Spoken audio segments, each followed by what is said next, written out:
Hey guys, welcome. This is a general reading for all signs in the collective for the new moon in Sagittarius. I'll give you a little bit of detail about the new moon, this particular lunation, then I'll do some oracle, and then we'll move into tarot. But if you want to jump ahead, it is time-stamped.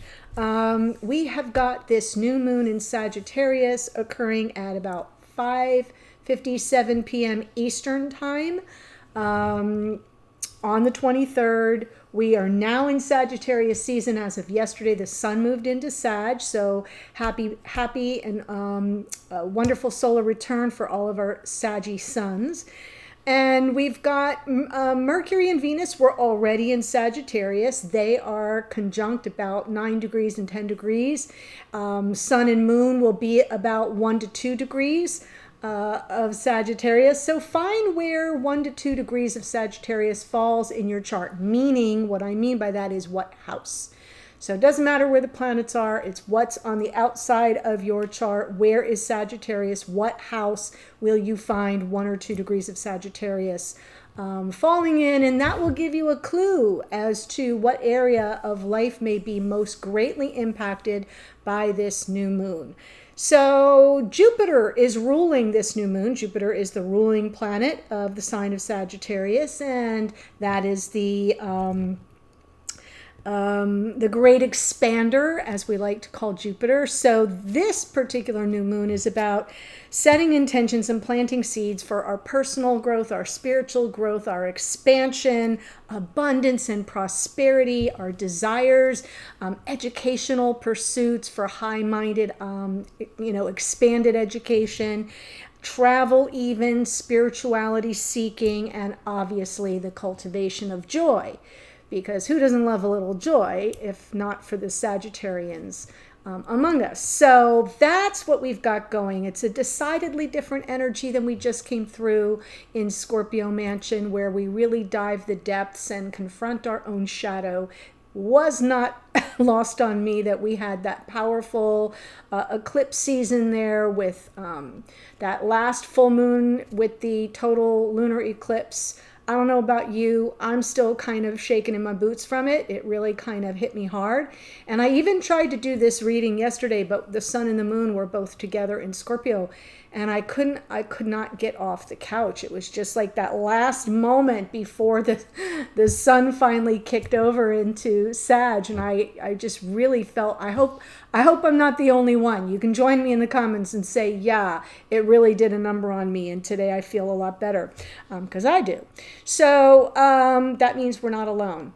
Anyway, here's what we've got going on. We've got this new moon, 1 or 2 degrees of Sagittarius, and we have the perfect setup with Mercury and Venus being there as well. Very close enough to the sun and the moon for it to be called a conjunction, even though it's at a wide orb. But the whole point of it is that we always want our head, which is Mercury, and our heart, which is Venus, to be in alignment when we're setting intentions. And because Jupiter's in the mix here, and this is Sagittarian energy, we want to set a big intention. It's the go big or go home. And it's okay to set intentions for, some kind of feelings of being rewarded for all you've worked through in the past couple of months. And then what I want to tell you is about 5 minutes after the new moon is exact, Jupiter, which is retrograde in Pisces, stations direct. I know. And because Jupiter is ruling this lunar cycle, we're going to feel that. It's a shift in energy as this planet turns around and starts moving forward and heads back into Aries, which is when the manifestations will really begin to kind of pick up some momentum. So I do want to say, be prepared for a little bit of a delay. Whatever you're setting intentions around, we do have Mars retrograde in Gemini, so you may have to weigh out like, well, what about this intention versus that intention? There may be some decisions that you have to make. This is probably a better new moon to set one big, powerful, gigantic intention. Make sure that your heart believes you're worthy of what your mind is envisioning. Focus on the experience and less on the form that it takes. I give you all those caveats all the time. So that's really great. Let me see if I've missed anything else in my notes. No, it's just about setting intentions for all the joy and expansion and abundance you do feel ready to receive. And of course, that comes in matters of the heart as well. So, we've got 1 or 2 degrees. Find that in your chart. We've got Jupiter direct in Pisces 5 minutes after the new moon is exact. And so it'll be about till mid-January when when Mars turns around, because he's still retrograde. He'll station direct mid-January, and then we'll be off to the races, so that we can see our manifestation through to its culmination. I know, it feels good to me. So make it count this time, guys, okay? Here we go. I am pulling. This is the oracle portion. I am pulling some cards from a combination of my 2 Moonology decks. So I split that up. I happen to have 1 to 2 degrees of Sagittarius is in my 5th house, which is the house of joy and entertainment and pleasure and fun and romance. I know, and creativity. It's ruled by Leo, so it's a good fit for me. I'm really excited about it. And I'm going to set a big intention with that energy in mind. Okay, so let's see. Where have we been? And where are we? And where are we headed? Wow, okay, so it's interesting. In the past here, it says it's time to take action. And that is interesting because where we are right now is take inspired action. And then where we're headed is nothing is yet set in stone. So I feel like we've been, in this energy of like the Indiana Jones boulder is exactly what I had in mind when I said we're going to start picking up the pace in mid-January. And I think we've been ramping up for some serious action taking that we've been pulled back. We had a crap ton of retrogrades in the past few months, past 6 months actually. This last lunar cycle with the eclipses and being in the wormhole and feeling like we're being, pushed through and shoved out into the world, and always feeling like, oh my God, I got to do this. I got to do this. I got to do this. It's time to take action. Oh my God, I got to do this. And not yet knowing exactly where we were headed. Yeah, because of that eclipse with the North and South nodes and what we needed to release with the South node in Scorpio, where we were headed with our hearts towards love, Taurus North node. So now we got to take inspired action. So it's not just about action, it's about inspired action. Yeah, I can get some inspiration from Sagittarian new moon all day and Jupiter all night.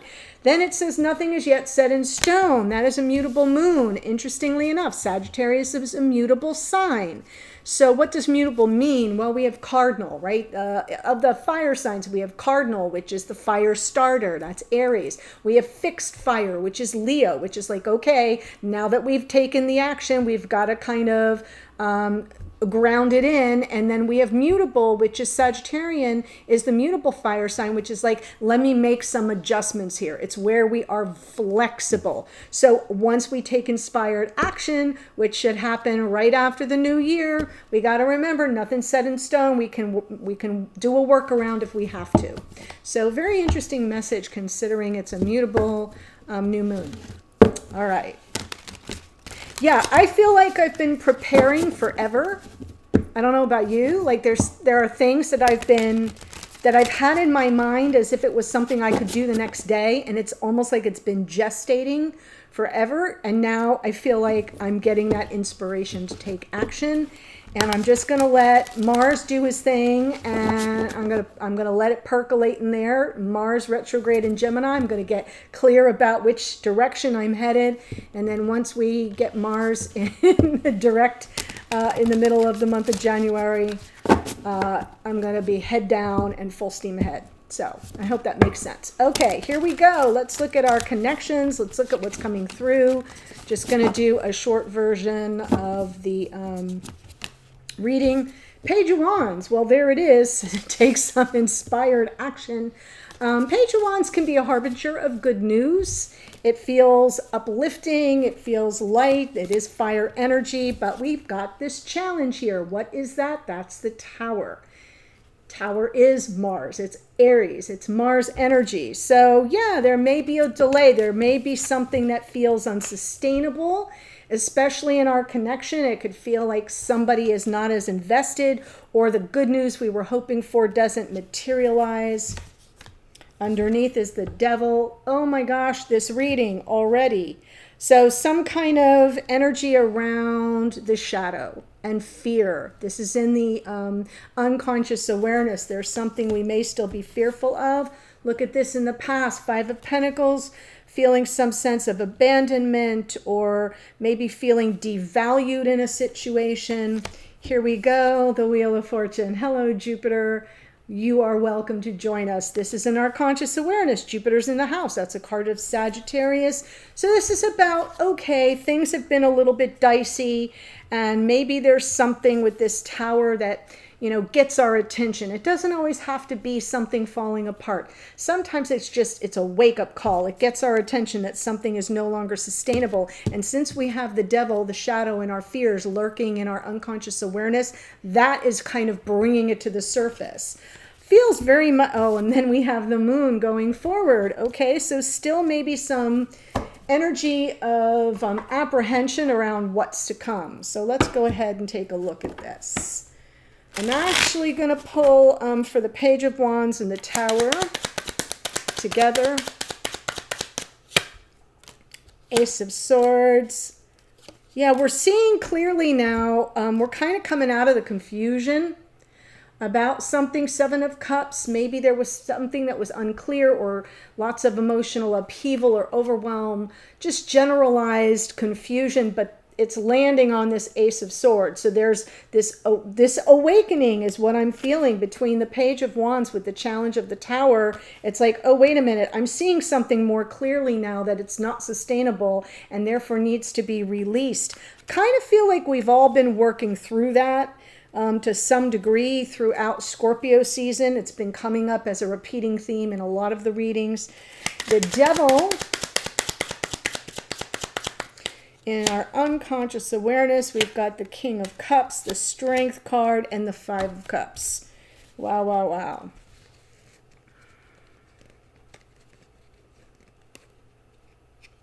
I do feel like we're trying to be brave despite our fears. And this is about the keeper of our heart here, that King of Cups, the one that, you know, has a hold on our heart, but there's so much that's been lost, so much water under the bridge. The Five of Cups underneath is just sort of a reminder of the sadness and some sense of, it can be regrets of the past, but it can also feel like, well, that did not go the way that I thought, and I'm kind of empty-handed.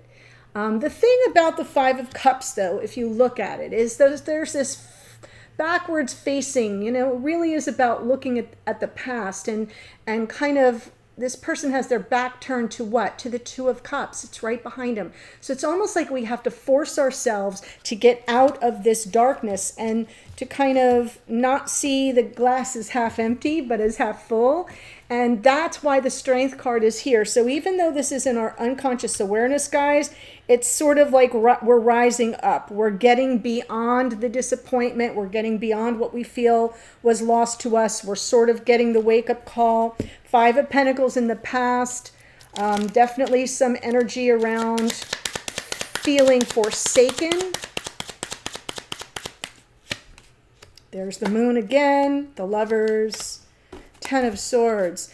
So for what's coming through for the collective here is a lot of disappointment and sadness and hurt, you know, hurt energy. This was the end of a painful cycle between you and your beloved here. For those of you, oh my gosh, it's been all day,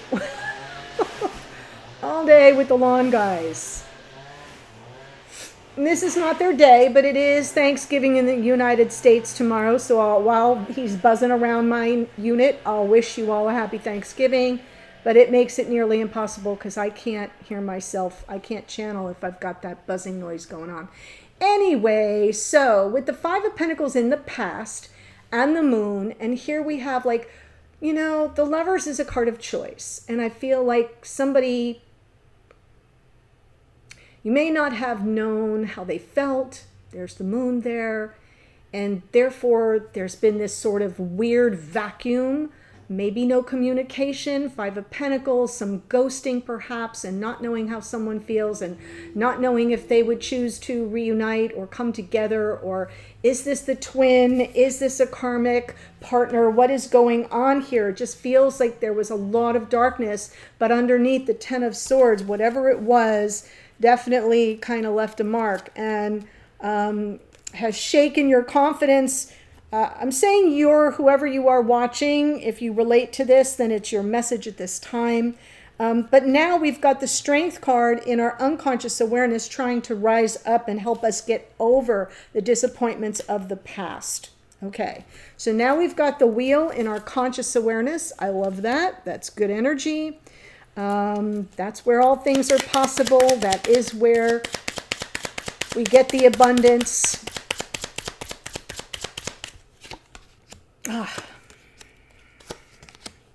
Little bit of worry. I feel like we're still thinking about reconciliation. We've got the Three of Cups, the Nine of Swords. For some of you, there may be some worries about a third party. If that's your storyline, then that part of the message is for you. But it's not the dominant message here, although we do have the Devil, we do have the Tower, we do have confusion, Seven of Cups, and this disappointment, and the Five of Pentacles, and the Lovers, and la la la la la. And then the Moon in the future. So it's kind of like for some of you, there may be questions around that. And questions around whether you can reconcile from that, whether you will come back together, and sort of surrendering to the fact that it will all unfold in divine time and order. And here is the Hierophant underneath, which is talking to us about just being true to ourselves. No matter what, just be true to yourself. Know who you are at your core. Know what you think about conventional committed relationships, what it means to you, what it looks like to you, what are your boundaries around that, what are your belief systems. Sometimes our beliefs are religious, sometimes they're more spiritual, sometimes we have to be very clear about what it means because of past history, right? So if in the past we've been abandoned, if in the past somebody has cheated, if in the past, right? So where does our present construct of a conventional committed relationship in 3D, where does it come from? What does it mean? And how do we convey that? Well, we convey it by sticking to it, being true to it, and not, coloring outside of the lines, as they say. So let's see what the Moon, and I'm saying that for a reason, because this Devil energy down here. And sometimes that Devil is nothing more than a reminder of the temptations we fall prey to and things where we step outside of those lines like I just referenced, and we allow certain things, we allow certain treatment, we allow certain behaviors, we make allowances, and then it just never works, right? Because we're so far away, out of alignment, that we kind of feel that deep regret. So that's why I said regrets the past here.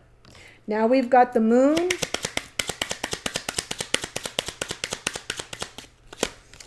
And there's the Eight of Cups. There's the Nine of Cups. Okay, that's good. So again, staying on our path. If you want some form of emotional contentment, of some kind of wish fulfillment here, then you can't really stop your forward motion, your progress, due to fears and uncertainties and apprehension. The Moon can be a reflection of our own hidden emotional realm, our unconscious awareness of how we really feel in the moment. So it is bringing things up to the surface. You see, she's submerged. And then we say, okay, so now this is actually a little bit of eclipse energy there, so it feels like we're coming through. We've got Jupiter in Pisces. This is Pisces card. We've moved through the eclipse wormhole. We take what really helped us on an emotional level. What did we gain from this experience? And we keep moving forward on our journey as we seek this emotional fulfillment, wish fulfillment. Hanged Man underneath is sort of just a reminder that sometimes we have to surrender to it. And there may be that temporary standstill that I mentioned because Mars is retrograde and Jupiter is going to be turning around, and it's going to take a little bit of time for Jupiter to pick up speed and get over into Aries because he's still in Pisces. So this is just that temporary standstill, the opportunity to sort of surrender to everything as it unfolds, to wait for some enlightenment before we make any rash decisions or pick up that little wand here and take that inspired action. So still feel like for some of us we're in a big shift. What's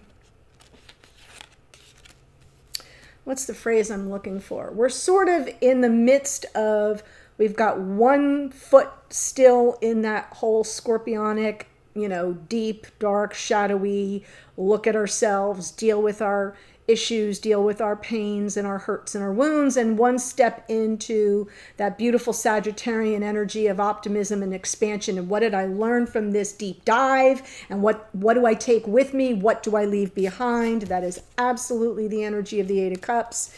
And then, just surrendering to it and allowing it to unfold in divine time.